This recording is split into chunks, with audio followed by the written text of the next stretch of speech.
खता मुझको जिंदा जलाया हुई, क्या खता मुझको जिंदा जलाया।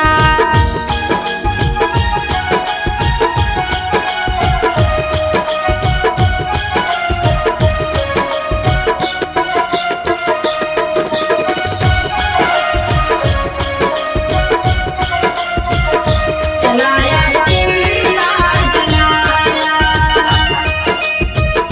जलाया जिंदा जलाया। क्या यही ब्याह बंधन का व्यवहार है, क्या यही ब्याह बंधन का व्यवहार है। शादी करना तो अब सबका व्यापार है, शादी करना तो अब सबका व्यापार है।